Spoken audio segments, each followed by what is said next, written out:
तो नमस्कार सांग मैंने गोटे मिनी ब्लॉग को स्वागत करुच्ची मु राखी आज भावी डेली आपण मन गोटे गोटे मिनी ब्लॉग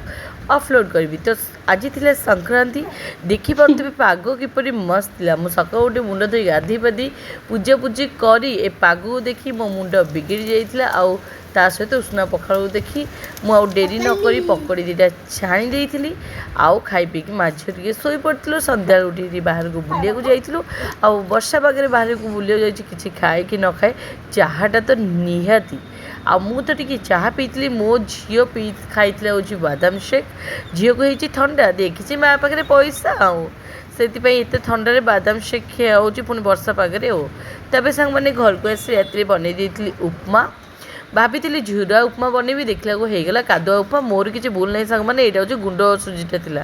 तापरे कखारु आलू आम पुरी स्टाइल रे कखारु आलू तरकारी उपमा सह तो ताकू माझी रात खाई देलु खाଇବା तो बहुत टेस्टी होता। आउ मिनी ब्लॉगटा जब भल लगी निहाती लाइक देवे आगू आपण मन मिनी ब्लॉग कंटिन्यू करी कि नहीं कमेंट माध्यम निहाती जनइबे। तो समस्त को tata bye bye take care love you all.